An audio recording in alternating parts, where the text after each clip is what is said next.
페이지 218쪽 있는 데부터 보도록 할게요. 자, 우리가 지금 여기서 볼 건 뭐 국어의 역사라고 되어 있긴 한데 주로 뭘 볼 거냐면 한글이 처음 만들어진 시기가 1443년에 만들어져서 1446년에 반포가 돼요. 이때 시기로 따지면 15세기야. 15세기를 우리가 중세라고 해요. 그래서 중세 시대에 만들어진 국어의 형태에 대해서 살펴볼 거예요. 맨 처음 한글이 창제되었던 당시 15세기 중세에는 국어가 어떤 형태였는가, 그래서 요거 위주로 볼 거예요. 중세 지나고 나서 16세기 되고 17세기 되고 18세기 되면서부터 기존의 중세 국어에서 형태들이 막 바뀌기 시작합니다. 그래서 근대가 되면 한 차례 더 바뀌고요. 그리고 현대가 되면서 한 차례 더 바뀌게 되는데, 우선 오늘 배울 건 요 중세 시기에 맨 처음 쓰인 훈민정음의 형태들이에요. 15세기에 중세 국어를 다루는 애들이 누구 있냐면 훈민정음. 우리가 세종어제 훈민정음이라고 하죠. 그 다음에 용비어천가. 이러한 작품들이 있습니다. 그래서 15세기에 훈민정음이나 용비어천가 혹은 석보상절이라고 하는 작품들, 월인청강지곡이라고 하는 작품들. 석보상절이나 월인청강지곡은 세조 시기가 되면 이 두 개를 합쳐서 월인석보라고 하는 책으로도 나와요. 그래서 여기 나오는 15세기 중세 국어의 형태를 보도록 할 거예요. 자, 맨 처음에 훈민정음을 창제한 세종대왕이 어떠한 형태로 한글을 창제했는가? 자, 우선 초성 같은 경우는 발음기관을 본떠서 만듭니다. 우리가 이러한 글자를 뭐라 그러냐면 자음이라고 하죠. 그리고 중성의 글자는 우리 의문할 때 배웠습니다. 모음인데 얘네들은 소리 발음기관이 폐에서 공기가 흘러나올 때 막는 발음기관이 따로 없어. 그래서 본뜰 애들이 없습니다. 자음 같은 경우는 폐에서부터 소리가 나올 때 공기를 어딘가에서 차단하거나 방해하는 발음기관이 있는 데에 비해 중성은 없죠. 그래서 발음기관을 본뜰 수가 없어요. 그래서 천지인 삼재를 본뜹니다. 그래서 모음자를 만들어주고요. 그리고 종성자는 새로운 글자를 만들지 않습니다. 우리가 소위 종성, 부용, 초성이다 라 그래서 종성의 글자는 초성의 글자를 부용한다, 다시 사용한다 라고 해요. 그래서 종성의 글자 새로 만들지 않고 자음 이렇게 만들게 돼요. 자, 우리가 음운 변동할 때 우리나라에 자음이 몇 개라 그랬어? 기억해? 19개로 19개. 그치? 그리고 모음은 21개라 그랬습니다. 그쵸? 자, 이거는 현대 국어의 자음과 모음의 개수예요. 현대 국어의 자음 모음 개수고요. 중세 시대 국어는요, 자음이 14글자고요. 모음이 11자입니다. 그래서 글자 수가 달라요. 오케이? 그래서 중세 국어의 글자 수는요, 기본 글자 뭐 이따 볼 거지만 요렇게랑 여기에 가획하는 글자 요렇게랑 그리고 이체자라 그래서 요렇게 있어요. 그러면 17자예요. 선생님 이체자 개수를 안 썼다. 17자 요렇게 됩니다.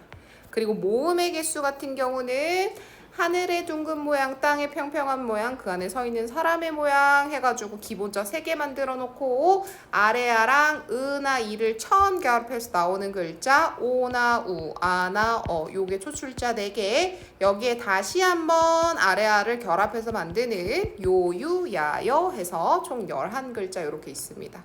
그래서 현대에 사용되는 국어의 자음과 모음 개수랑 중세 국어에 사용되는 자음, 모음의 개수 종류 달라요. 오케이? 그래서 그거 잘 이해해 두시기 바랍니다. 그래서 종성 같은 경우는 초성에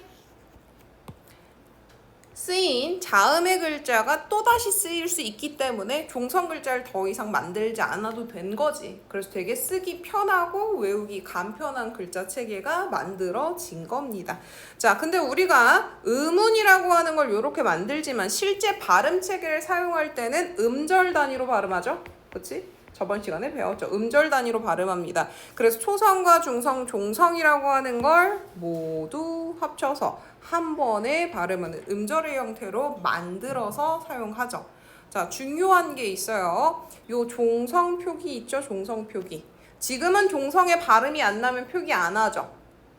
안 해도 되지. 그치? 가 하면 그냥 가라고 표기해도 되죠. 근데 중세시대에는 우리가 동국정운식 표기라 그래서 한자어, 중국의 언어 같은 경우는 종성 표현을 무조건 써줘야 되는 종성부형 초성이라고, 동국정운식 표기라고 하는 것이 있어요. 그래서 그거 잘 기억해 두시면 됩니다. 자, 초성의 제자 원리 봅시다. 총 17자입니다. 기본자 5개고요. 그 다음에 이 기본자에다가 획수를 더한 가획자들이 있고요. 이체자 3글자 이렇게 있어요. 그리고 요 병서자라고 되어 있는데 병서자 같은 경우는 여기서 지금 자음자 안에 포함하지 않고 있습니다.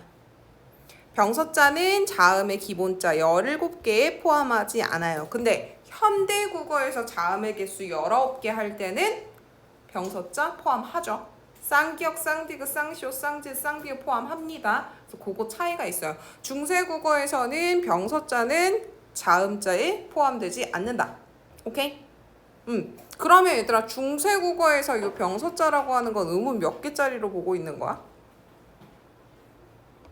2개짜리로 보고 있는 걸 확률이 크죠. 그쵸? 그래서 요거는 중세시대에 가면 어두자음군이라는 개념이 나와요. 그래서 어두자음군 개념이랑 같이 한번 살펴보도록 할게요. 자, 그리고 나서 이제 기본자 가서 보면 자음은 발음기관, 조음기관이라고 하는 걸 본떴다고 했어요. 그래서 발음하는 혓바닥이나 혹은 입술이나 목구멍의 모양을 본떠서 만듭니다. 그래서 어금니 소리, 어금니 앉아 써서 아음이라고 하는 요 기역이라고 하는 글자는 혓바닥 뿌리 쪽이요. 요 혀 뿌리 쪽이 이렇게 부풀어 올라요. 여기가 혀 끝이야. 여기가 앞니 있는 데고. 그래서 요 혓바닥 끝에 뿌리 쪽이 부풀어 올라서 어금니 있는 데에 가서 닿습니다. 그래서 얘가 어금니 소리 이렇게 되는 거야. 혓바닥 끝, 혀 뿌리 쪽이 부풀어 올라서 어금니 있는 데에 닿아서 얘는 생긴 게 이렇게 생겼네. 기역 이렇게 되는 거야. 그 다음에 혀소리, 설음이라고 하는 글자는요. 얘는 혀의 끝부분이, 혀의 끝이라고 하면 이 부분을 얘기해요. 이 부분, 앞니 이렇게 있는데 혀의 끝부분이 위로 올라갑니다. 그래서 앞니가 이렇게 있으면 요 앞니와 뒤에 입천장 요 사이, 잇몸 사이에 혀의 끝부분이 가서 다 니은의 형태를 이루고 있죠. 그래서 이걸 혀소리, 설음으로 본떠서 만든 거고요. 그 다음에 디귿은 입술 소리입니다. 그래서 입술의 형태가 2개죠. 2개의 입술이 맞닿죠. 그래서 요걸 가지고 미음 만든 거고요. 이소리 같은 경우는 진짜로 이의 형태를 본떠서 만든 글자입니다. 그래서 이빨 했을 때 송곳니 생각해 보시면 돼요. 그래서 송곳니 이렇게 생겼지. 그래서 이의 모양을 본떠서 만든 게 치음. 그다음에 목구멍 본떠서 만든 게 목구멍 소리 후음 해서 기본자가 이렇게 5글자가 되고요. 이 기본 글자 같은 경우에는 다음 가획자가 만들어지는 뼈대라고 생각하시면 돼요. 그래서 기본자에 획수가 더해지면 소리의 세기가 거세집니다. 소리의 세기가 점점 거세져요. 소리의 세기만 거세져요. 그럼 무슨 얘기냐? 기본자와 가획자들은 기본적으로 발음되는 위치가 같다는 소리야. 우리가 음운이랑 음운 변동 배웠죠? 그치? 그래서 음운 변동에서 뭐 배웠어? 발음 기관, 그리고 발음 방식, 조음 부분 이런 위치 배웠잖아. 그치? 그래서 얘네는 조음 위치는 같은 글자들이에요, 다. 자, 가획자는 획수가 늘어날수록 뭐만 바뀌어야 돼? 소리의 세기만 바뀌어야 돼요. 획수가 늘어났는데 소리의 세기가 바뀌지 않아. 발음의 위치가 바뀐다거나 혹은 아니면 획수가 늘어났지만 거센 소리가 되지 않아. 그런 애들을 우리가 이체자라고 부릅니다. 획수가 분명히 늘어났으나 가획의 원리에 따라 획수가 늘어나면 소리가 거세져야 되는데 소리만 거세져야 되는데 예디응 같은 경우는 소리가 거세지는 게 아니라 자 목구멍 소리였지. 목구멍 소리였어요. 그런데 획수가 더해지자 좋은 기관이 바뀌어버려요. 어금니 소리로. 그지? 이런 애들은 가획자가 아닌 거야. 도대체 획수가 더해졌는데 어떠한 원리로 갑자기 좋은 기관이 바뀌는지 알 수 없어. 그런 애들을 이체자라고 해요. 리을 같은 경우는 얘는 획수가 니은에 비해서 2개나 더 많아집니다. 이렇게 올라가잖아. 3개나 더 많아지네. 그런데 소리의 세기가 거세지지 않아요. 그래서 가획자가 안 됩니다. 요 반치음이라 그래서 자, 이 시오자 이름이 치음이지, 치음. 반만 치음이란 소리야. 반만 치음. 그럼 얘 이름은 뭘까? 리을처럼 생긴 이 얘, 리을의 이름. 반설음이라 그래요, 쟤는. 오케이? 얘 이름은 반설음. 이렇게 생긴 애는 반치음. 그리고 저 이응은 옛날에 사용하던 이응이다. 그래서 옛 이응이라고 합니다. 반설음이랑 반치음은 획수가 더해졌음에도 불구하고 소리의 세기가 거세지지 않는 거지. 그래서 저런 애들은 이체자라고 따로 부르는 겁니다. 그래서 가획자들도 획수가 하나 추가돼요. 그러면 1획 가획자. 거기서 하나 더 추가되면 2획 가획자. 뭐 이렇게 나타납니다. 오케이. 자, 이거 이외에도 글자를 만드는 원리는 병서와 연서가 있어요. 병서는 나란히 왼쪽에서 오른쪽으로 더해서 쓰는 것이고요. 연서는 위에서 아래로 사용해서 글자를 만드는 것이 연서입니다. 오케이.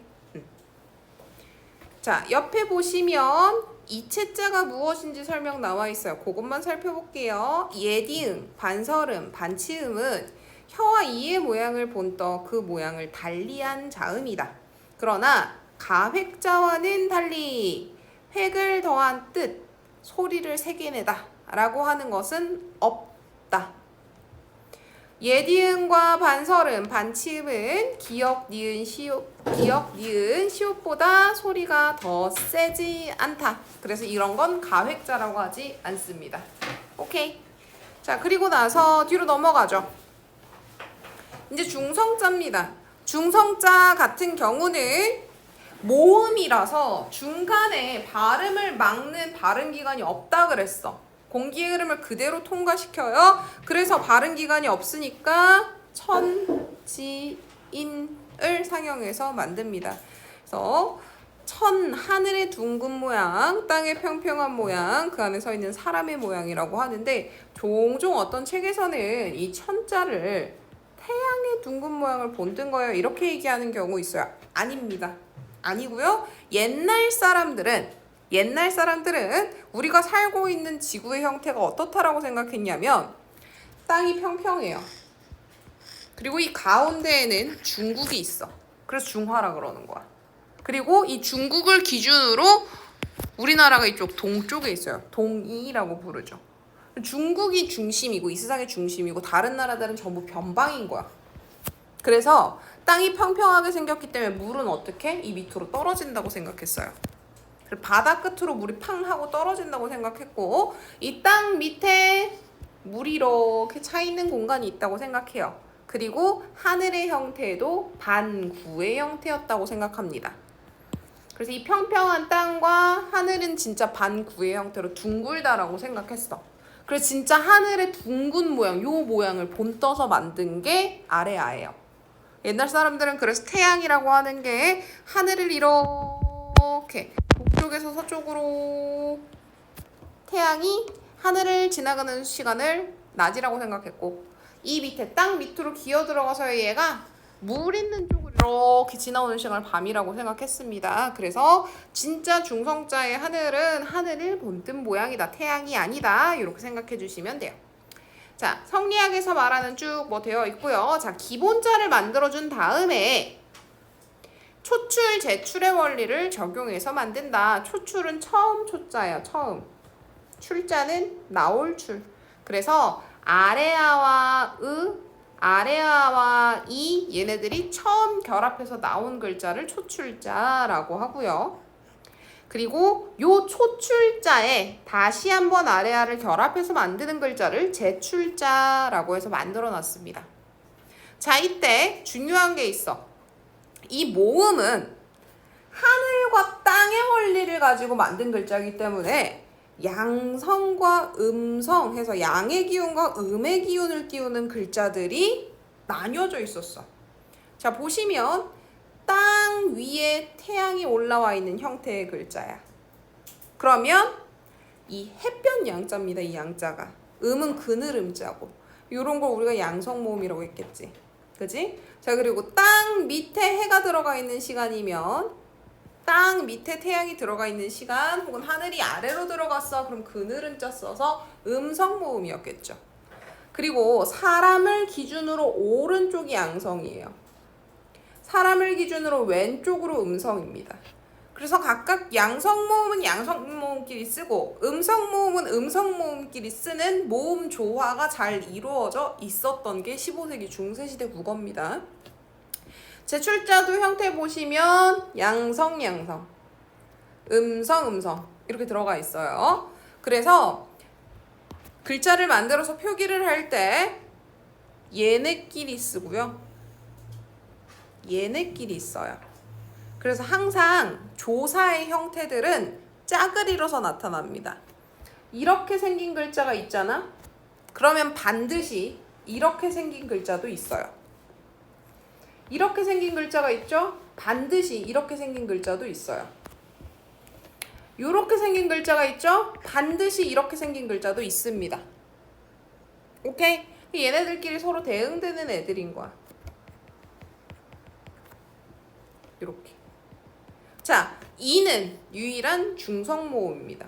중성모음이에요. 얘는 모음조화랑 상관없어요. 선생님 앞에가 이라고 적혀 있으면 뒤에 오 써요, 우 써요? 자, 요거 결정은 요 중성모음 앞말에 무슨 모음 왔는지 보고 결정해 주시면 돼요. 오케이? 자, 그래서 초출자 보시면 아래아가 하나만 쓰인 글자를 우린 초출자라고 해요. 그리고 아래아가 둘 쓰인 글자를 제출자라고 합니다. 자, 요렇게 나와 있는 애들이 음운으로 따졌을 때 단모음 애들입니다. 자, 그리고 이중모음 애들이라고 하는 애들이 이렇게 쭉 들어가 있어요. 아, 미안. 여기 제출자는 이중모음이에요. 제출자는 이중모음이에요. 이렇게. 자, 이때 주의해야 될 게 있습니다. 현대 국어에서는 단모음인데 중세시대에는 이중모음인 애들이 있어. 옆에 써놔.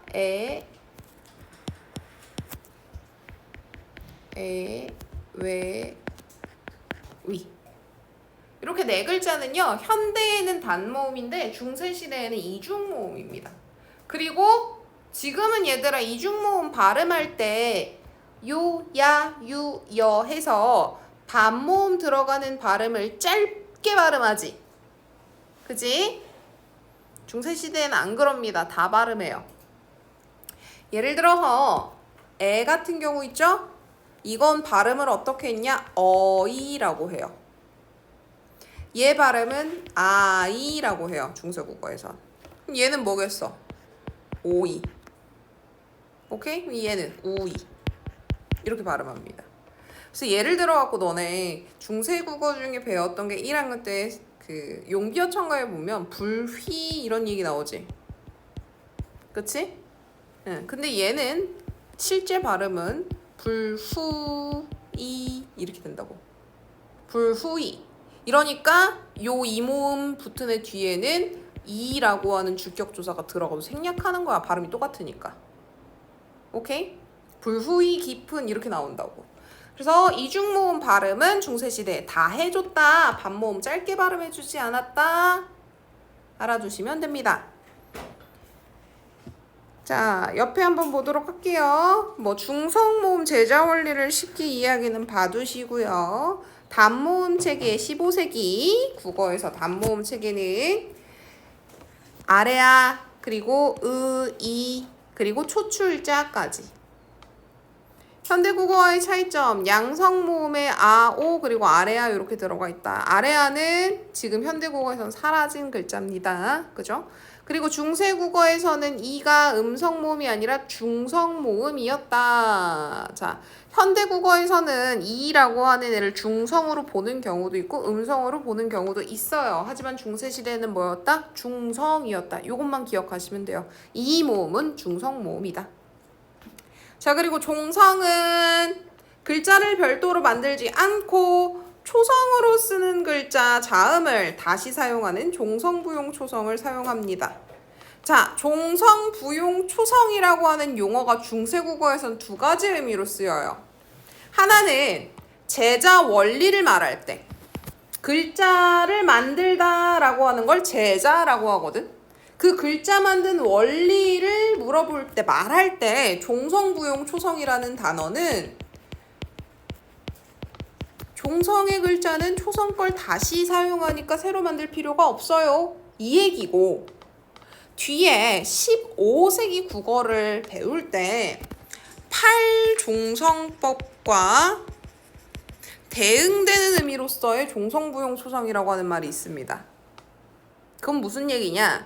팔종성법은 종성에 우리가 알고 있는 자음자들 중 기역, 니은, 디귿, 리을, 미음, 비읍, 시오, 디응 요거 8개만 종성 위치에 사용이 가능해요.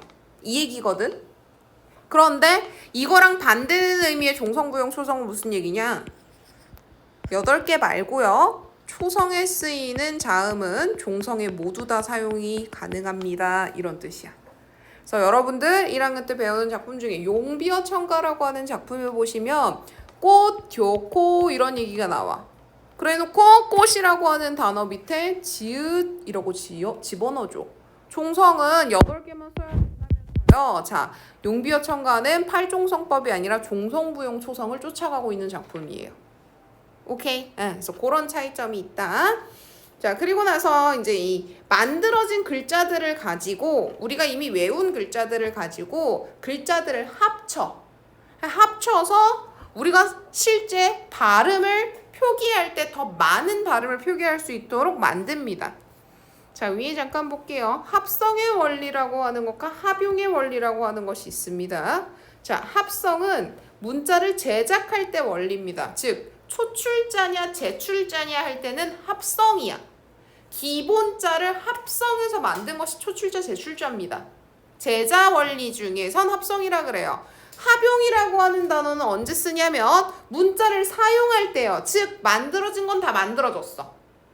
다 만들어진 다음에 기역이랑 리을을 합쳐. 이건 이미 만들어진 글자지. 이거를 사용할 때 합친 거죠. 그치? 그런 걸 합용이라 그래요. 그때 왼쪽에서 오른쪽 이렇게 합치는 걸 우리가 병서자라 그러고요. 위에서 아래로 합치는 걸 연서자라 그러죠.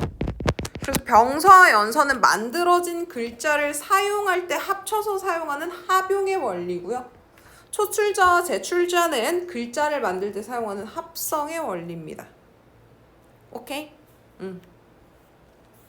자, 그리고 나서 자, 연서 봅시다. 연서는 중요한 단어가 있어요. 입술 소리에만 사용돼요.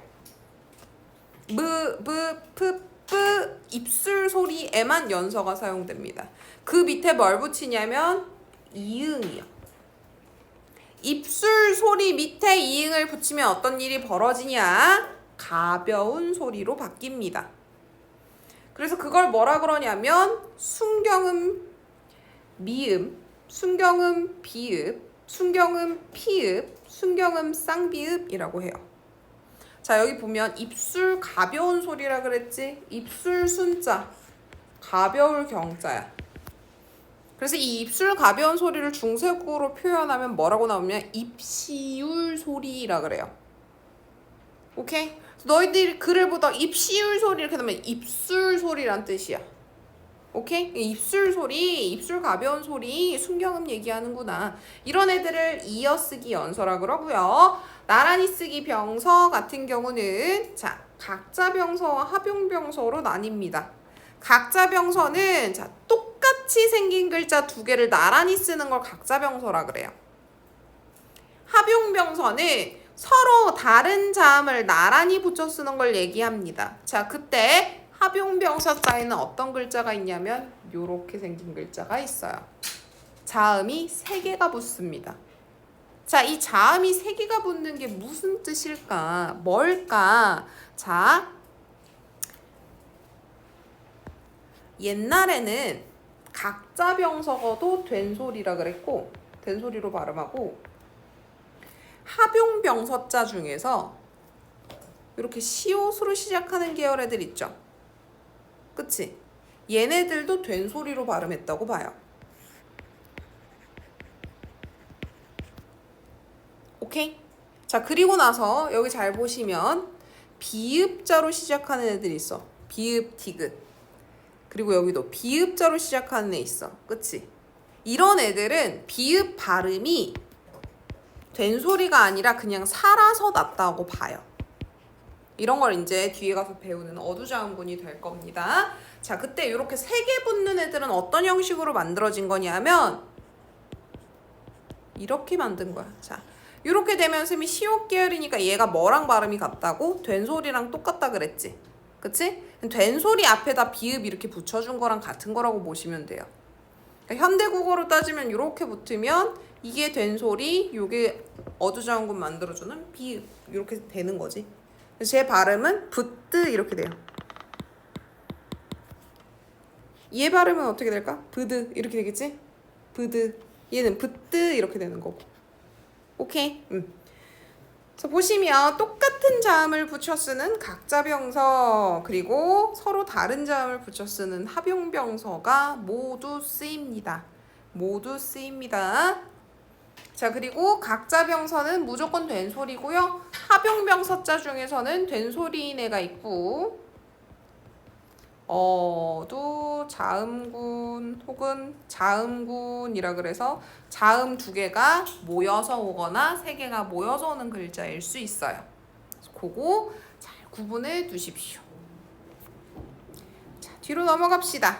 꼭 알아야 할 고전문법이라서 여기서부터가 이제 실제 중세 국어와 현대 국어의 차이점. 중세 시대엔 이랬는데 현대에는 이래요 하는 부분들을 나타내주고 있는 겁니다. 자, 중세 국어의 음운 얘기를 해요. 자, 음운은 자음과 모음을 얘기하죠. 혹은 소리의 길이나 높낮이 뭐 이런 걸 얘기하죠. 그랬을 때 중세 국어에는 있었으나 지금 현대에는 사라진, 아까 선생님이 중세 국어 같은 경우는 자음 17개에 모음 11개, 현대 국어에서는 자음 19개에 모음 21개라 그랬죠. 그치? 그래서 시간이 지나면서 없어지고 생겨나고, 뭐 예를 들면 자음 같은 경우에 된소리 5개 빼면 14개잖아. 그치? 5개 빼면 여기 이제 된소리는 취급해주지 않는 게 중세국어이기 때문에 그럼 17개에서 14개로 준 거예요. 자음의 개수가. 중세시대에 17개짜리가 현대국어에 와서는 14개니까 3개가 없어진 걸 거 아니야. 그쵸? 그래서 어떤 게 없어졌는지. 그리고 이 부분 같은 경우도 단모음이 이제 우리가 10개란 말이야. 이중모음 11개고. 중세국어 같은 경우에는 이 11개 중에서 제출자 4개를 제외한 나머지 7글자가 기본 글자죠. 단모음이지. 그치? 그래서 이 7글자에서 아까 선생님이 애랑 왜랑 위랑 요 4개 같은 경우가 현대국어에 와서 단모음이 되느라 그랬지. 중세시대 이중모음이었고. 그럼 봐. 여기에 4개 있으니까 11개여야 되잖아. 그죠? 그럼 모음은 뭐가 빠졌어? 하나가 빠진 걸 거 아니야. 중세에서 현대로 오면서 자음의 개수는 3개가 빠졌고. 그죠? 그리고 나서 모음의 개수는 하나가 빠졌어요. 어떤 것들이 빠졌나? 이거 이외에도 연서자, 병서자 중에 사라진 글자들이 있어요. 그래서 어떤 거 있나 다루고 있는 부분이 얘입니다. 자, 한번 보자. 순경은 비읍. 이거 중요해. 어떻게 현대에 바뀌었는가? 우리가 그냥 기본적으로 얘들아 너네가 대충 공부하면 순경은 비읍은 현대에 안 쓰여 사라졌어 이렇게만 생각할 수 있어요. 근데 그렇지 않습니다. 순경은 비읍은 총 3가지의 형태로 현대에 바뀌어서 나타나요. 하나는 반모음 오나 우로 변해서 얘가 현대국어에서 무슨 짓을 벌이냐면 비읍 불규칙 활용을 벌이는 애예요.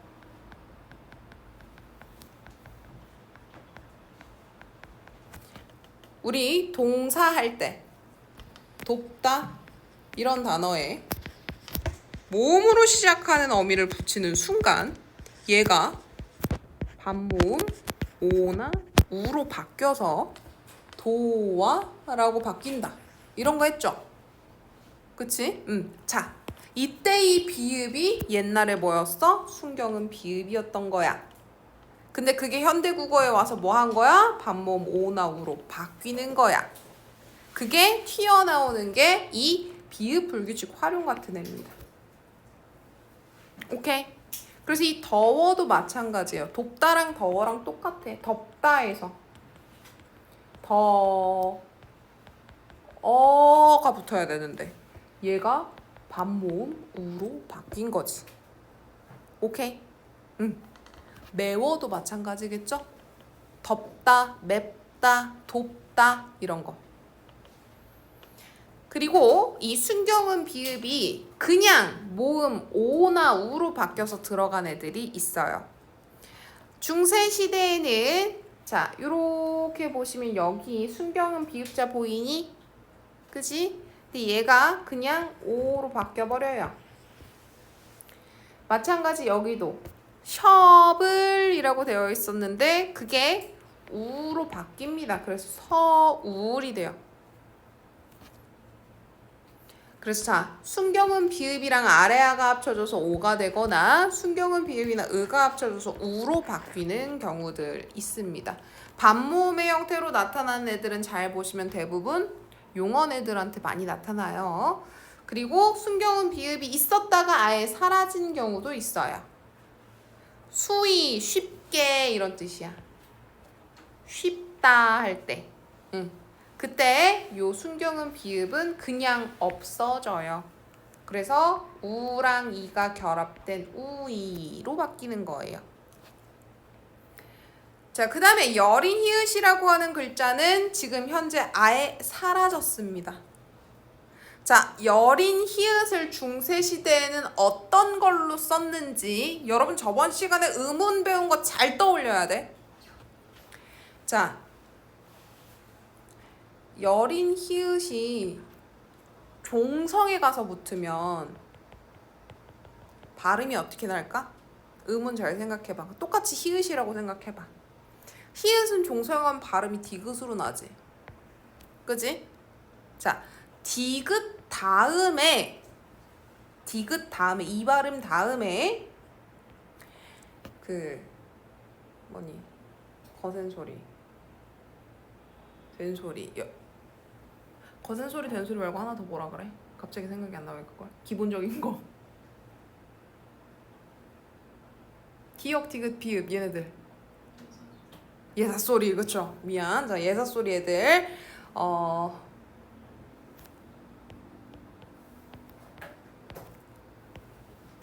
기역 디귿 비읍 그 다음에 시옷 지읒까지 예사 소리 애들 앞에 동성이 디귿이고 뒤에 초성이 예사 소리가 오게 되면 얘들 다 된 소리로 바꿔주지. 그치? 여린 이웃이 그런 역할을 해줘. 예를 들어갖고 우리가 할 따름이니라 하면 이렇게 해서 리을 다음에 할 따름이다 하면 여기 된 소리 되는 거. 여긴 뒤에가 된 소리요. 이렇게 말고 요걸로 하자. 할바 이러면 자 할바 해서 발음이 된 소리가 나지. 빠 하고 그때 표기는 바라고 해줘요. 세종어지 훈민정음에서. 이럴 때 이 여린 이읒이 무슨 역할을 해주냐면 뒤에 발음을 된 소리로 해주세요 라는 표현을 해줘. 오케이? 그래서 여린 이읒은 중세시대에 어떤 역할을 해주냐면 된 소리 부호로 쓰여요. 종성 위치에서. 할바가 해가지고 표기는 할바가라고 써놓는단 말이야. 바라고. 하지만 여린 이읒 뒤에 왔으니까 이 부분은 된 소리입니다. 그리고 한 가지 더. 너네 리을 다음에 니은이 붙으면 유음화 현상으로 얘가 리을로 바뀌어야 되지. 그치? 근데 그렇게 발음이 안 나도록 중간에 여기 히읗을 탁 써주면 여린 이읒을 탁 써주면 절음이라 그래서 음을 탁 끊어주는 역할을 해요. 그래서 절음부호 역할을 합니다. 절음이라 그래서 리을이 뒤에 니은한테 영향을 주지 못하도록 공기의 흐름을 중간에서 한번 탁 끊어요. 그게 여린 이읒의 역할입니다. 근데 이 여린 이읒의 역할은 빨리 사라지죠. 다른 걸로 빨리 대체가 돼버려요. 그래서 이 여린 이읒이라고 하는 애는 자 요렇게 생긴 순 우리말에서는 종성에만 쓰입니다. 종성에만 쓰여요. 그래서 뒤에 소리를 끊어주세요. 뒤에 된 소리로 바꿔주세요. 하는 역할을 해. 그런데 이것처럼 흠해서 초성 자리에 열이읒이 쓰이는 경우가 있어요. 이건 동국정운식 표기입니다. 뭐 할 때? 한자어를 표기할 때만 써요. 오케이. 자, 그 다음에 반치음이라고 하는 애도요. 시옷이나 지읒으로 변한 경우가 있고 사라져 없어진 경우가 있습니다. 한숨 할 때 이 숨자는 반치음에서 시옷으로 바뀌었고요. 호자 해서 이 자자로 지읒으로 바뀌었고요. 아우 해서 요 반치음은 사라졌습니다. 이어 해서 요것도 사라졌어요. 자, 예디응은 초성에 쓰인 예디응과 종성에 쓰인 예디응이 있습니다. 초성에 쓰이는 예디응 같은 경우는 17세기 이후 사라져요. 즉 중세국어에서 이렇게 생긴 애는 의문이 있는 애야. 그래서 이렇게 생긴 예디응은 앞에 뭐 예를 들어 갖고 받침이 이렇게 있잖아. 그래도 얘는 의문이 있는 애기 때문에 발음이 음가가 있는 애기 때문에 연음 현상이 못 올라가. 근데 이렇게 적혀 있죠? 그러면 연음 현상이 일어나서요. 이렇게 올라간다고.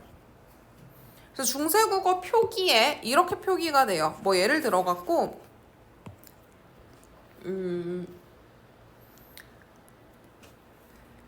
이자를 쓰고 뭐 열이 이렇게 해볼게. 그냥 아무 단어나 이랬을 때 여기가 그냥 이응으로 쓰여 있으면 중세국어에는 표기가 어떻게 되냐면 이렇게 표기돼요. 발음 나는 대로 표기하기 때문에. 근데 만약에 뒤에 초성자에 예딩이 있다 그러면 못 올라갑니다. 이건 음가가 있는 애라서요. 근데 이 음가가 있던 얘가 없어졌다는 거야. 초성에서. 초성에서도 어떤 발음이 났냐면 너네 이 발음을 해보세요. 극하면 극하고 멈춰봐. 그러면 목구멍을 이 혓뿌리가 꽉 막는 것 같은 소리가 탁 나거든? 이게 옛날 예디응 발음이야. 근데 이게 초성자에서도 났다고 생각하시면 돼요. 이런 식으로. 오케이? 근데 그게 17세기 이후에 사라진 거고 종성에 있었던 애는 이응으로 바뀌었어. 자, 중세시대는 이렇게 생각하시면 돼요. 이렇게 생긴 애가 응 발음하잖아. 응, 그치? 응 발음할 때 요 응 마치 요 극 응 할 때 여기 목구멍 탁 막는 소리 있죠? 그 발음으로 음가가 있었던 애. 얘는 음가가 없어. 소리를 안 내는 애야. 오케이? 근데 예디응이 다 사라지고 그냥 다 이응으로 바뀌어버린 겁니다. 그래서 샹내 중생 하면 샹내 중생 다 발음하죠. 단지 표기가 예디응에서 이응으로 바뀌었을 뿐입니다. 얘네들은. 오케이? 자, 순경은 비읍의 변화, 반침의 변화, 예디응의 사용 지금 쌤이랑 다 봤어요. 그치? 이 부분 다시 한번 봐두시기 바랍니다. 자, 그 다음에 모음 글자에서 없어진 애가 있습니다. 자, 그러면 아까 선생님이 자음에서 3개 없어지고 모음에서 하나 없어졌다 그랬죠. 순경은 비읍은 연소자잖아. 그치? 연소자는 애초에 자음 모음 체계에 안 들어가죠. 중세국어에. 요거 3개 없어진 겁니다.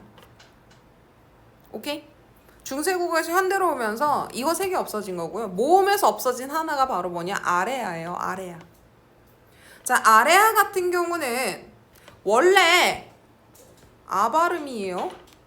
그런데 얘가 두 번째 음절 이하에서는 으로 발음되는 현상으로 바뀌어.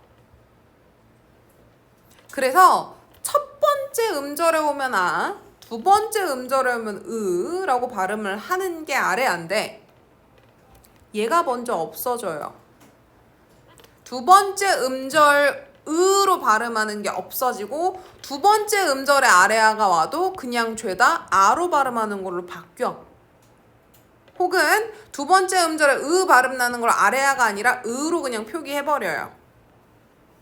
자 얘들아, 아래아랑 으랑 한 쌍이야. 아래아를 쓰는 위치에 으는 쓰면 안 되는데 으라고 하는 걸로 바꿔버려요. 아래아가 으 발음이 나는데 굳이 아래아로 쓴 이유가 있었단 말이야. 근데 그걸 없애버려. 자, 이건 뭘 얘기하냐면 이때부터 모음 조화가 깨지기 시작했다는 거예요. 양성 모음일 때는 아래아 써주고 음성 모음일 때는 으 써줘야 되는데 둘째 음절 이하의 아래아를 안 쓰기 시작했다는 소리는 아래아 대신 죄다 으로 바꿨다는 소리예요. 죄다. 앞에 무슨 모음이 오든 죄다 으를 썼다는 소리겠지. 모음 조화 깨지는 시기입니다. 그래서 이게 17세기에 가면 없어지기 시작해요. 첫 번째 음절에 아 발음 나는 것도요. 18세기 가면 아로 다 대체되고 없어집니다. 그래서 가을을 예시로 들면요. 가을의 원래 형태는 이렇게 생겼어요. 자, 아래아랑 반치음 중에 뭐가 먼저 없어졌을까? 이렇게 바뀌었으니까 반치음이 먼저 없어졌죠? 얘가 먼저 없어졌어요. 반치음 먼저 없어지고요. 그 다음에 두 번째 음절 이후에 있었던 이 아래아가 으로 바뀌어버려요. 없어집니다. 그리고 나서 첫 번째 음절에 있는 아래아가요. 아로 바뀌어요. 반치음 사라지고 그 다음에 두 번째 음절 이하의 아래아가 으로 바뀌고 그 다음에 첫 번째 음절에 있는 아래아가 아로 바뀌는. 오케이? 자, 여기 밑에 요거 한 번만 체크해보고 넘어가도록 할게요. 16세기 말 아래아 1단계 소실이 일어났다. 두 번째 음절 이후에 나타났던 아래아가 다 으로 바뀌었습니다. 양성모음이던 아래아를 으가 대신하게 된다. 그러니까 17세기 말부터 그랬으니까 17세기 국어에서는 두 번째 음절 이하의 아래아들이 막 사라지는 겁니다. 그래서 자 이때부터는 뭐다? 16세기 말부터 모음 조화에 많은 혼란이 일어나게 된다. 그래서 지금 현대 국어에서도 동사 어간과 어미가 결합할 때나 의성어 의태어를 제외하고는 모음 조화가 잘 지켜지지 않는다. 자, 그런데 이 부분은 X 치세요. 요즘은 의성어 의태어에서도 죄다 모음 조화 깨지는 추세입니다. 원래는 깡총을 쓰건 껑충을 쓰건 했어야 되거든. 근데 현대 국어에서 표준어는요. 깡충이에요. 이렇게 바뀌어. 그래서 요즘은 의성어 의태어에서도 잘 안 지킵니다. 오케이? 그래서 가을의 변천 현상은 알아두시는 게 좋다. 자, 그 다음에 옆에 잠깐 볼게요. 어두자음군 나와 있어요. 어두, 단어의 머리란 뜻입니다. 단어의 머리니까 뭘 얘기하냐? 초성 얘기예요. 초성에 자음이 모일군자야. 무리군자. 무리를 지어서 모여 나타나는 현상을 어두자음군이라고 합니다. 단어 첫머리에 오는 둘 또는 그 이상의 자음의 연속체다. 시옷개랑 비읍개, 비읍 시옷개로 나뉘어져 있다. 근데 얘네들이 점차 된 소리로 변했다. 시옷개가 제일 먼저 된 소리로 변한 거고요. 이제 비읍개나 비읍 시옷개 같은 경우가 나중에 점점 된 소리로 바뀐 건데, 자, 그래서 요 시기가 얘가 좀 일러요. 그래서 시옷은 그냥 된 소리 체계랑 같은 발음이었다라고 보는 경우들이 있습니다. 그래서 시옷으로 시작하는 얘네가 시옷개야. 시옷으로 시작하잖아. 이런 건 된 소리지 어두자음군으로 보면 안 된다 이렇게 보는 견해가 있어요. 자, 선생님 왜 도대체 얘가 된 소리냐 어두자음군이냐 구별을 해야 돼요? 음운 개수 때문에 그래요. 현대국어에서 된 소리는 자음 하나로 치지, 그치? 그래서 만약에 얘들아 요 시옷개가 된 소리잖아? 그럼 얘는 자음이 이렇게 들어간 거야. 그래서 음운 개수 3개짜리로 봐야 돼. 꿈 이렇게. 오케이? 근데 얘는 이거 디귿개가 아니고 비읍개입니다. 오타가 있네요. 비읍개요. 비읍개. 디귿개 같은 건 없습니다. 자, 얘는 부듯 이렇게 발음한다는 거죠. 그럼 얘는 총 4개 들어있는 거예요. 음운이. 비읍, 디귿, 디귿 이래서. 그래서 어두장근이냐 된소리냐가 현대국어 체계에서 제 의문의 개수를 정할 때 되게 중요하기 때문에 구별합니다. 얘는 어떻게 해야 돼? 선생님 비읍은 의문 하나로 보고 시옷이랑 디귿은 된소리라 그랬지. 의문 하나로 보고. 그쵸? 때 아이 같은 경우는 이중모음이라 그랬죠. 그치? 중세시대에 아랑 이로 발음합니다. 이렇게. 그치? 제 의문 4개짜리예요. 중세국어가 의문의 개수랑 합쳐져서 여러분한테 출제되는 순간 굉장히 혼란스러워집니다. 왜? 이중모음으로 계산하던 애는 의문 2개로 세야 되고, 그치? 이렇게 생겼는데 된소리로 되는 애는 하나로 세야 되니까. 오케이? 그래서 저것 때문에 구분을 해야 합니다. 자, 그 다음에 뭐 연철, 분철, 중철이라고 나와 있는데요. 한국어로 풀이를 하면 연철은 이어쓰기, 중철은 거듭쓰기, 거듭적기, 분철은 끊어쓰기인데요. 요 이어적기가 15세기 중세시대 국어의 형태고요. 그리고 끊어적기가 이제 근대 이후 현대에 사용되고 있는 표기 체계인데, 중세에서 현대로 넘어오는 과정 중에 이어적기랑 끊어적기가 혼재되면서 2번 다 적어버리는 거듭적기 형태가 등장하는 겁니다. 자, 중요한 말이 나와요. 이어적기는 표음주의고 끊어적기는 표의주의다. 자, 이거 무슨 얘기인지 봐. 사람 이, 얘는 명사, 이는 조사지, 깊은 용언의 어간, 얘는 어미야. 그치?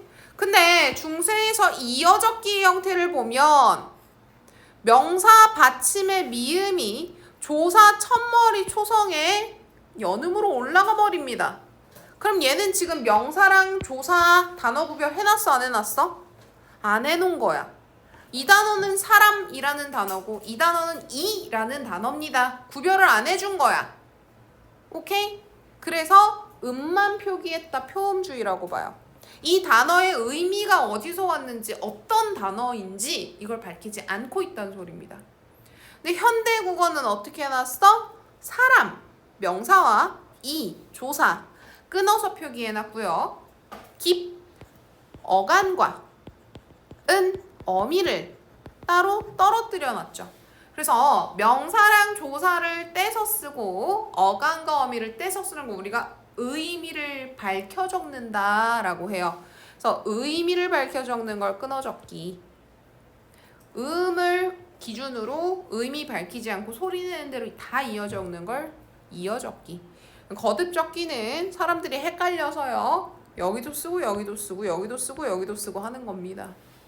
알겠지? 그래서 얘가 표음이냐 표의냐를 찾고 싶으면 명사랑 조사가 붙을 때 어떻게 쓰는지, 용언에 어간과 어미를 붙였을 때 어떻게 쓰는지 보시면 돼요. 오케이? 같은 단어 내에서요. 뭐 발음대로 쓰든 상관없습니다. 그거. 자, 그리고 뒤로 넘어가자. 옆으로 넘어가시면 종성의 표기법 변천에서 15세기 국어는 8종성법을 쫓아갑니다. 세종부터 임진왜란 때까지.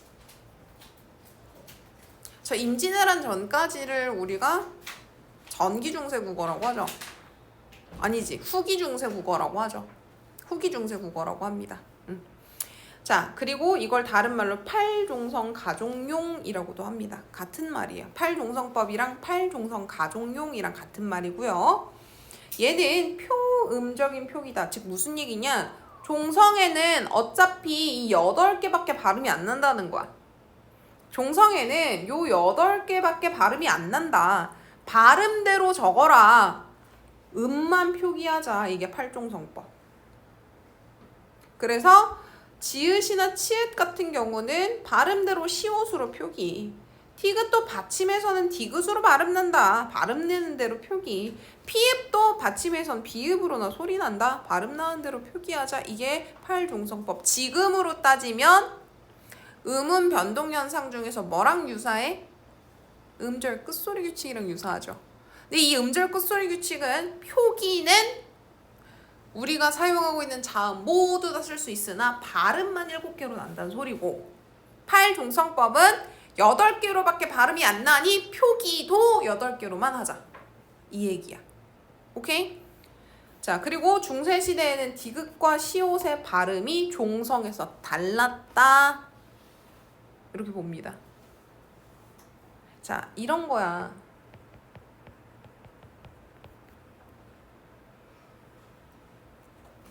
이거를 라케 시 해서 시옷 발음으로 올리지? 그치? 그건 왜 그래? 뒤에가 형식 형태소라 그러지? 그치? 응. 자, 이것처럼요, 시옷이 그냥 올라가는 경우가 있고, 5단 이러면 얘는 디귿으로 바뀌어 올라가잖아. 그치? 뒤에가 형식 형태소냐 실질 형태소냐에 따라서 바뀌고 올라가냐 안 바뀌고 올라가냐가 막 다르죠. 그러니까 아마도 저런 걸 보면 중세 국어에서는 디귿이랑 시옷이라고 하는 애는 발음 구별이 되지 않았을까? 이렇게 보고 있어요. 뭐 어쨌든 디귿 시옷 발음이 서로 달랐으니까 8개로 바뀌었죠. 종성 받침에서 디귿과 시옷을 엄격하게 구분해 표기합니다. 자, 중요한 게 있어요. 지금은 7개로만 발음한다 그러지? 그지? 디귿이 살아남았어, 시옷이 살아남았어, 발음 중에? 지금 현대국어에서 음절 끝소리 규칙했을 때 우린 디귿 발음이라 그래, 시옷 발음이라 그래, 종성에서. 디귿이 살아남았어요. 현대국어의 칠종성이라고 하면 돼. 현대국어의 음절 끝소리 규칙은 요렇게입니다. 디귿이 살아남았어요.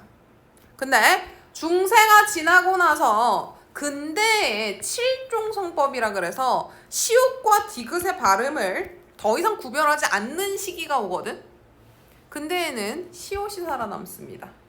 그래서 칠종성법이라고 하는 단어가 나오면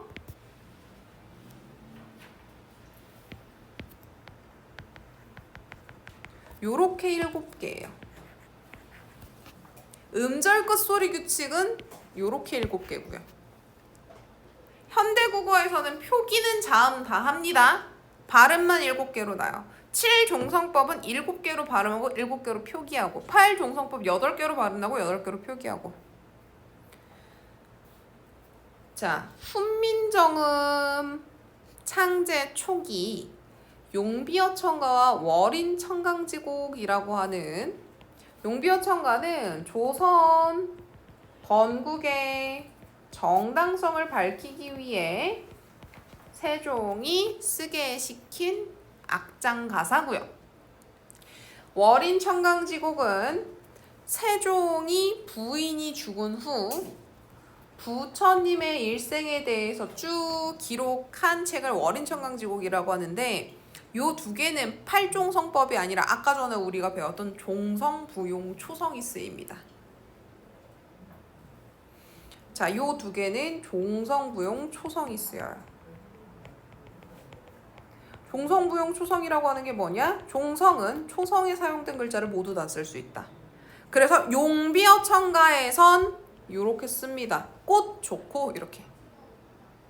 용비어천가는 꽃 좋고에서 이렇게 써줘요. 지읒 받침으로. 그런데 용비어천가와 월인청강지곡을 제외한 나머지 15세기 국어에 있는 작품들은 다 이렇게 씁니다. 오케이? 응.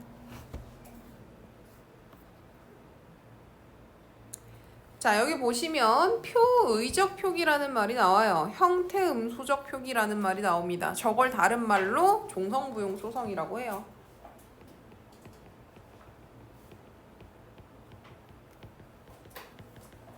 그래서 요 8글자 이외에 받침이 쓰이는 경우, 대표적인 게 용비어천가, 월인청강지곡.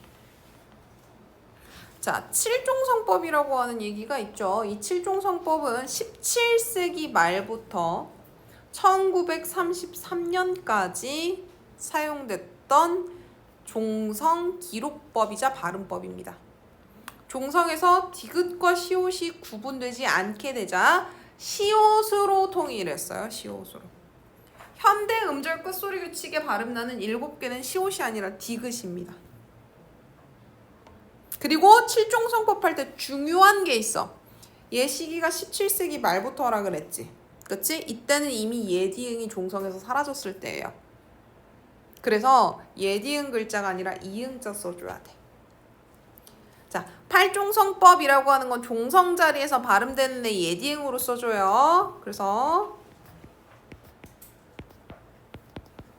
요렇게 쓰이면 팔종성.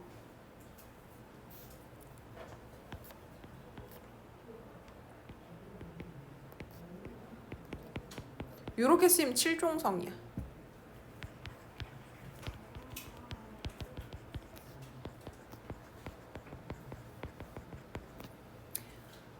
자, 오른편 한번 살펴보도록 할게요. 종성부용 초성과 팔종성 가종용, 팔종성 가종용이 팔종성법이라 그랬습니다.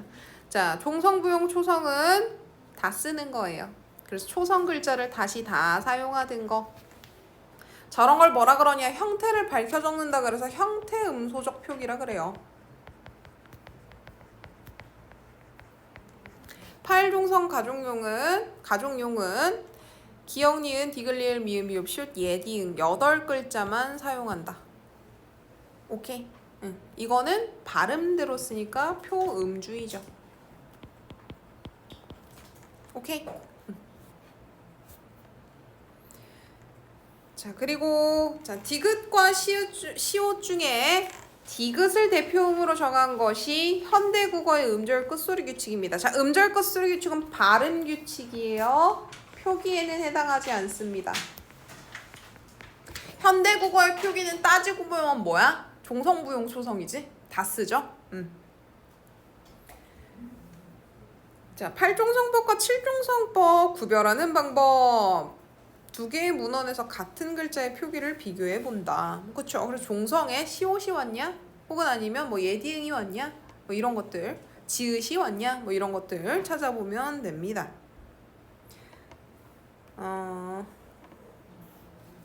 중세국어의 팔종성법은 이렇게 발음하고 이렇게 표기합니다. 이렇게 발음하고 이렇게 표기해요. 발음과 표기가 같아요. 그지? 자, 근대국어에선 칠종성법이라 그랬습니다. 디귿이 아니라 뭘로 쓰인다? 시옷으로 쓰인다. 오케이? 현대국어에서 표기는 내가 쓰고 싶은 대로 쓰면 되지. 다 써도 되죠? 그치? 현대국어에서 자, 칠종성법에서 표기만 바뀐 경우들이 있다. 그래서 발음은 기존이랑 동일한데 표기만 디귿에서 시옷으로 바뀌는. 돛도록, 걷고 이래서 돛다, 걷다 이런 애들 같은 경우는 발음은 원래 디귿인데 시옷으로 칠종성법을 써야 되니까 디귿을 받치면 못 쓰죠. 그치? 그래서 디귿 발음을 죄다 시옷으로 바꿔서 쓴 경우들이 있어요. 그러니까 저 근대 시기에 지금 여러분들이 쓰고 있는 현대국어의 형태가 엄청나게 어려워졌다고 생각하시면 돼요. 그 저때 시기에 뭐가 들어가 있냐면 일제강점기가 또 들어가 있어요. 저때 국어가 많이 파괴됩니다.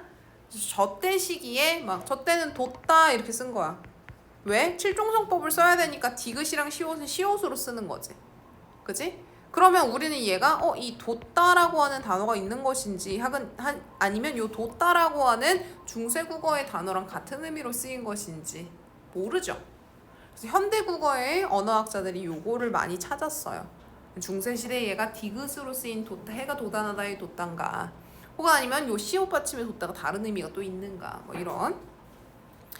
그리고 나서 자, 지금 현재는 1933년 한글 맞춤법 통일안이라고 하는 거에 제정된 이유로는 우리는 모든 말의 기본 형태를 살려서 표기하는 표의적 표기로, 즉 종성부용 초성의 표기로 확립됐다. 글자 발음은 7개밖에 안 나지만 쓰는 건 죄다 다 쓴다. 이게 현대. 오케이. 자, 그리고 나서 방점 있는데 한번 보죠. 이것도 의문입니다. 이것도 의문이에요. 의문이 뭐냐면 소리가 바뀌었을 때 뜻이 구별되는 애들을 의문이라 그래요. 그래서 현대국어의 의문에는 자음 소리, 모음 소리, 그리고 소리의 기이가 있었죠. 중세 시기에는 여기에 플러스 뭐도 있다? 소리의 높낮이도 있다. 우리가 이 소리의 높낮이를 다른 말로 성조라 그래요. 방점은 의문인 성조를 표기하는 방식이야. 오케이? 그래서 발음과 표기 체계를 나눠서 생각하실 수 있어야 돼요. 발음을 하는 건 성조라 그래요. 그걸 표기하는 표기 수단을 방점이라 그래요. 자, 평성, 거성, 상성은 성조입니다. 입성은 소리의 높낮이가 아니지. 입성은 소리의 길이에요. 그래서 입성은 성조라고 하면 돼, 안 돼? 입성은 성조라고 안 합니다. 그리고 얘는 방점으로 표시 안 해요. 응? 잘 생각해야 돼. 소리의 길이는 소리가 짧게 난다, 길게 난다고. 소리의 높낮이는 낮게 낸다, 높게 낸다야. 그랬을 때 성조는 소리의 높낮이를 표현합니다. 입성은 소리의 길이에요. 그래서 입성은 방점으로 표기한다, 안 한다? 안 한다. 입성은 방점으로 표기하지 않습니다. 그럼 선생님 얘가 입성인지 아닌지 어떻게 구별해요? 받침에 뭐가 오는지로 구별합니다. 받침에 뭐가 오는지로 구별해요. 그래서 공기의 흐름이 딱 끝나는 이런 애들 있죠. 받침이 오면 소리가 탁 끝나버리는 애들. 파열음 애들. 이런 애들이 오게 되면 종성에서 당연히 파열음이 왔으니까 소리가 탁 끊기겠지. 파열음은 목구멍에서 나오는 소리를 딱 닫아버리는 소리니까. 그치? 저런 애들이 오면 입성인 거야. 오케이? 파열음 애들이 오면 입성인 거예요. 자, 근데 평성은 낮은 소리예요. 소리를 밤 이렇게 낮게 내라는 소리야. 자, 높은 소리 배. 그래서 이건 진짜 소리의 높낮이 노래처럼. 그 다음에 낮았다 높아지는 소리 밤 이렇게 되겠죠? 그렇지? 자, 그랬을 때 평성은 자, 방점은 글자 왼편에다 적어요. 옛날에는 얘들아, 지금은 우리가 왼쪽에서 오른쪽으로 쓰는 가로쓰기라잖아. 옛날에는 글자를 어떻게 썼냐면 위에서 아래로 세로로 써요. 그래서 이걸 이렇게 중세국어 시대 순으로 써보면 이렇게 쓰는 거야. 1933년 한글 맞춤 어쩌고 쓰고 그래서 통일안을 이렇게 써요. 그래서 여기 이렇게 쓰고 순차적으로 이렇게 넘어가는 거야. 그래서 글자 왼편에다 방점을 찍기가 아주 용이했습니다. 그래서 글자 왼편에다 방점을 찍어요. 지금은 왼쪽에서 오른쪽으로 가니까 김하하고 여기다 찍는 게 더 편하지. 그치? 근데 옛날에는 이렇게 내려온 뒤에 이렇게 가잖아. 오른쪽에서 왼쪽으로 가잖아. 그러니까 왼쪽에다 찍는 게 더 편하지. 오케이? 그래서 왼편에다 방점을 갖다 찍을 때 안 찍으면 낮은 소리. 왼편에 하나가 이렇게 찍혀 있으면 높은 소리입니다. 두 개가 찍혀 있어요. 자, 낮았다 높아지는 소리입니다. 자, 이 두 개짜리 방점 두 개짜리 유의. 이 방점 두 개짜리가요. 중세 시대에는 성조였어요. 낮았다 높아지세요.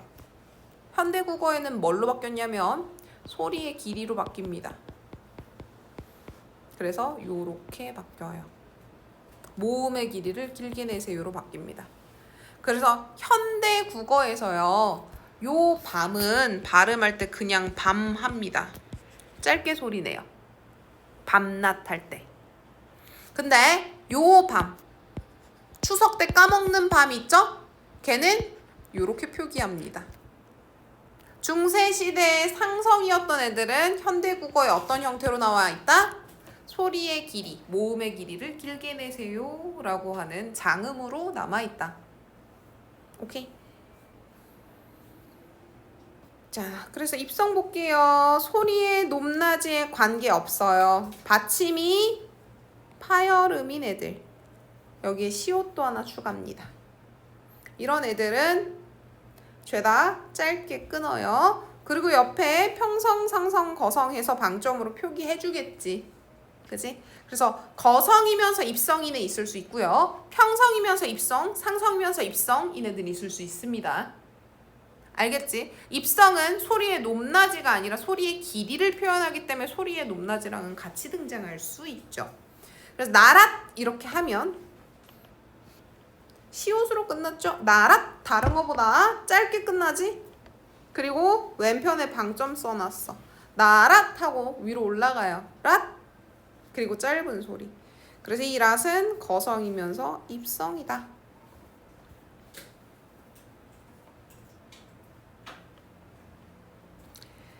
자, 중세국어 시기에는 소리의 높이를 운소로 사용하였지만 근대국어 이후로부터는 소리의 높이는 없어지고 길이를 운소로 사용한다. 소리의 길이로 상성인 애들이 바뀌는 거죠. 오케이. 여기까지 일단 보고요. 쉬는 시간 쉬시고 선생님이랑 3시 22분부터 뒷부분 보도록 하겠습니다.